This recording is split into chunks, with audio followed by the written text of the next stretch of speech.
ഇതെങ്ങനെയാണ് നിങ്ങൾ ഇത് ബുക്ക് ചെയ്ത് പോകുന്നത്? നമ്മൾ ബുക്ക് ചെയ്യുന്നത് എന്ന് പറഞ്ഞാൽ ദർശന ടിക്കറ്റ് നമ്മൾ സ്പെഷ്യൽ ദർശന ടിക്കറ്റാണ് എടുത്തു പോകുന്നത്. അത് 300 രൂപ ടിക്കറ്റ്, 500 രൂപ ടിക്കറ്റ്. നമ്മളിപ്പോൾ എടുക്കുന്നത് 500 രൂപ ടിക്കറ്റ്. വർഷം പോകാറുണ്ടോ? വർഷത്തിൽ 2 പ്രാവശ്യമൊക്കെ പോകാറുണ്ട്. 2 പ്രാവശ്യം പോകും. 2 പ്രാവശ്യം പോകും. 2 പ്രാവശ്യം പോകാറുണ്ട്. അവർ ഗ്രൂപ്പായിട്ടാണ് പോണത്? ഇതുപോലെ തന്നെ നമ്മൾ 10-15 പേര്. അപ്പോൾ അവിടെ ശരിക്കും അവിടെ ഒരാൾക്ക് ബുക്ക് ചെയ്യണമെങ്കിൽ എങ്ങനെയാണ് ബുക്ക് ചെയ്യേണ്ടതെന്നുള്ള ഡീറ്റെയിൽ പറഞ്ഞാൽ അത് ഈ വരുന്ന ആൾക്കാർക്ക് ഉപകാരപ്പെടും.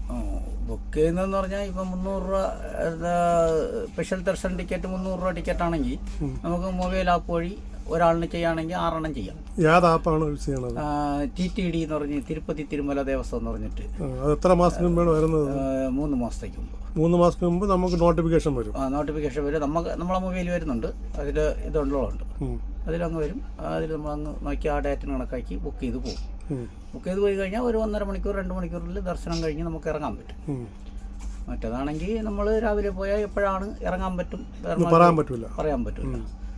അപ്പോൾ ശരിക്കും നമ്മൾ ഉപകാരപ്പെടുന്ന TTD ആപ്പ് വഴി ഇങ്ങനെ എടുക്കാം. അല്ലെങ്കിൽ നമുക്ക് ഈ ബുക്കിംഗ് ചെയ്യുന്ന സെന്ററുണ്ട്, അവിടെ ചെയ്യാം. അക്ഷയ സെന്റർ വഴി ചെയ്യാൻ പറ്റും. അക്ഷയ സെന്റർ വഴി ചെയ്യാൻ പറ്റും. അത് 300 രൂപ ടിക്കറ്റ്, 500 രൂപ ടിക്കറ്റ് എടുത്ത് അതൊരു പ്രത്യേക വിവരമാണ് പുള്ളി തന്നിരിക്കുന്നത്. അക്ഷയ സെൻറ്റർ വഴി നമുക്ക് തിരുപ്പതി പോകണവർക്ക് ഉപകാരപ്പെടും. തിരുപ്പതി പോകണവർക്ക് അക്ഷയ സെൻറ്റർ വഴിയും നമുക്ക് ബുക്ക് ചെയ്യാൻ പറ്റുമെന്നാണ് പുള്ളി പറയുന്നത്. ഇതുവരെ എനിക്ക് ആ ഇതില്ലായിരുന്നു. കാരണം ഞാൻ TTD ആപ്പ് വഴി ബുക്ക് ചെയ്തിട്ട് എനിക്ക് കിട്ടിയില്ല. കാരണം ഒരിക്കൽ ഞാൻ ബുക്ക് ചെയ്ത് ഞങ്ങൾ 5 പേര് ബുക്ക് ചെയ്തതിൽ ആ കിട്ടിയതെന്ന് പറഞ്ഞാൽ 2 ടിക്കറ്റ് കിട്ടി. അപ്പോൾ 2 ടിക്കറ്റ് കിട്ടുകൊണ്ട് ബാക്കിയുള്ളവർ പോകാൻ പറ്റാതെ ഞാൻ അത് ക്യാൻസലാണ് ചെയ്തത്. പക്ഷേ ബാക്കി വേറെ അങ്ങനെ ചെയ്യാം. അല്ലാന്നുണ്ടെങ്കിൽ ഇതിന്റെ കമ്പ്യൂട്ടർ സെന്റർ വഴിയൊക്കെ അല്ല, ഇതിന്റെ തിരുപ്പതി ടിക്കറ്റ് എടുത്ത് തരുന്ന കൗണ്ടറുകളുണ്ട്. തിരുവനന്തപുരത്തുണ്ട്. അത് ഓരോരുത്തർ കമ്മീഷൻ പൈസ അവർ കൂട്ടി വാങ്ങിക്കുന്നതാണ്. അത് എവിടെയാണ് ഒന്ന് പറയാമോ? ചെന്തിട്ടയിൽ ഒരെണ്ണം ഉണ്ട് നമ്മളെ തിരുവനന്തപുരത്ത്. മറ്റേ വെങ്കടേശ്വര എന്ന് പറഞ്ഞിട്ട് ആമങ്കോലിൻ്റെ അടുത്ത് അവിടെ ഉണ്ട്. അവർ കമ്മീഷൻ കൂടുതലാണ്. അല്ലാതെ നമ്മളിപ്പോൾ എടുത്തരുന്നത് നമുക്ക് മദ്രാസിൽ നിന്നാണ്, ഒരു പയ്യനാണ് എടുത്തരുന്നത്. അവൻ നമുക്ക് 50 ടിക്കറ്റ് പറഞ്ഞാലും ഗ്രൂപ്പായിട്ട് എടുത്ത് തരും. അപ്പോൾ ഈ ടിക്കറ്റ് കിട്ടിയ ശേഷമാണ് നമ്മൾ ട്രെയിൻ ടിക്കറ്റ് ബുക്ക് ചെയ്യാറുള്ളത്. നേരത്തെ അങ്ങനെയല്ല. നേരത്തെ ട്രെയിൻ ടിക്കറ്റ് 4 മാസം പോയോണ്ട് അപ്പോൾ അന്നേരം ടിക്കറ്റിന് ഈ പിന്നെ നമ്മളെ ദിവസം പറഞ്ഞ് ടിക്കറ്റ് എടുക്കുമായിരുന്നു. അല്ല, അന്ന് നേരത്തെ നമ്മൾ 4 മാസം ടിക്കറ്റ് ബുക്ക് ചെയ്യും. അതിന് ശേഷമാണ് ഇവിടെ ബുക്ക് ചെയ്യുക, തിരുപ്പതിയിൽ ബുക്ക് ചെയ്യും. തിരുപ്പതി ബുക്ക് ചെയ്യും. അപ്പോൾ നമ്മൾ ഡേറ്റ് പറഞ്ഞെടുക്കും. എന്നാണ് അഥവാ ടിക്കറ്റ് അന്നേരം കിട്ടിയില്ലെങ്കിൽ അങ്ങനെ കിട്ടിയില്ലെങ്കിൽ ട്രെയിൻ ടിക്കറ്റ് ക്യാൻസൽ ചെയ്ത് നമ്മൾ പോയിട്ടുണ്ട്. നമ്മൾ പോകും. ഇന്ന് മൊത്തം എത്ര പേരുണ്ട് നിങ്ങളെ കൂടെ? ഇന്ന് നമ്മൾ 20 പേരുണ്ട്. 20 എത്ര ക്യാൻസൽ? അങ്ങനെ അല്ലല്ല, ഇപ്പൊ 20 പേര് യാത്ര ചെയ്യുന്നുണ്ട്. മൊത്തം 28 പേരുണ്ട്. 28 പേരിൽ ബാക്കി 8 പേര് ക്യാൻസലായി. ബാക്കി 20. ഈ ക്യാൻസലേഷൻ പൈസ എങ്ങനെയാണ് കിട്ടുന്നത്? ക്യാൻസലേഷൻ ഇപ്പൊ ചെയ്യുമ്പോ എന്ന് പറഞ്ഞാൽ ഒരു നമ്മളെ ഈ 24 മണിക്കൂർ കിടക്കുകയാണെങ്കിൽ 300 രൂപ പിടിക്കും. ഇപ്പൊ നമ്മുടെ 300 അല്ലാന്നുണ്ടെങ്കിൽ 190 രൂപ. 2 ദിവസം 48 മണിക്കൂർ ഉണ്ടെങ്കിൽ 190 രൂപ കിട്ടും. 48 മണിക്കൂർ കഴിഞ്ഞാൽ പൈസ പോകും. അഥവാ നമ്മളിപ്പോ സമയമാണെങ്കിൽ പിന്നെ ഫുൾ പൈസയും പോകും. ഇന്നത്തെ ദിവസം ക്യാൻസൽ ചെയ്താൽ ഫുൾ പൈസ കിട്ടും. അപ്പൊ ഇപ്പൊ ലാസ്റ്റ് ക്യാൻസൽ ചെയ്ത 4 പേരുണ്ടായിരുന്നല്ലേ? 6 പേരുണ്ട്.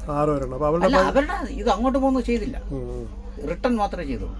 അങ്ങോട്ട് പോകണം ചെയ്തില്ല. അങ്ങോട്ട് ചെയ്താൽ കഴിഞ്ഞാൽ പിന്നെ നമുക്ക് സീറ്റ് ഇല്ല. അപ്പൊ നമുക്ക് അവിടെ റൂം എങ്ങനെയാണ് ബുക്ക് ചെയ്യുന്നത്? റൂം നമ്മൾ വന്നിട്ട് അവിടുത്തെ റൂം നോക്കി നിൽക്കുന്നതല്ല, നമ്മൾ പ്രൈവറ്റ് റൂം എടുത്ത് അവിടെ ഇരുന്ന് കുളിച്ചെല്ലാം റെഡിയാക്കിയിട്ട് നമ്മുടെ ഇവിടെ നിന്ന് അങ്ങ് പോകും. തിരുമല പോകും. അവിടെ പോയിട്ട് നമ്മുടെ പാസിന് കണക്കാക്കിയ സമയം നമുക്ക് 11 മണിക്കാണ് അവരുടെ സമയം വരുന്നത്. 4 മണി വന്നിരുന്നാലും 11 മണിക്കുള്ള ഇതിൽ കയറാൻ പറ്റും. കയറി നമ്മൾ ദർശനം കഴിഞ്ഞ് വരുമ്പോൾ നമ്മുടെ ഈ ടിക്കറ്റിലാകുമ്പോൾ മാക്സിമം 2 മണിക്കൂർ. 2 മണിക്കൂറാകുമ്പോൾ നമ്മൾ ദർശനം കഴിഞ്ഞ് ഇറങ്ങാൻ പറ്റും. ദർശനം കഴിഞ്ഞ് ഇറങ്ങിയിട്ട് അടുത്ത പരിപാടി എന്താണ്? കാളഹസ്തിയിലോട്ട് പോകും. കാളഹസ്തി പത്മാവതിയമ്മൻ ക്ഷേത്രമുണ്ട്. നമ്മളവിടെ വെയിറ്റിംഗ് ഇല്ലാത്തതുകൊണ്ട് പത്മാവതിയമ്മൻ ക്ഷേത്രത്തിൽ താഴെ കുറേ ക്ഷേത്രങ്ങളുണ്ട്. തിരുപ്പതിയിൽ നരസിംഹവും ഇതേ തണ്ടമാണിയായിട്ട് തിരുമല ക്ഷേത്രത്തിൻ്റെ ഉണ്ട്, ഹനുമാൻ ക്ഷേത്രമുണ്ട്. ഇതെല്ലാം ഉണ്ട്. അവിടെ ഒന്നും നമ്മൾ കൂടുതൽ പോകുന്നില്ല എന്ന് പറഞ്ഞാൽ സമയമില്ലാത്തതുകൊണ്ട് കാളഹസ്തി പോകും.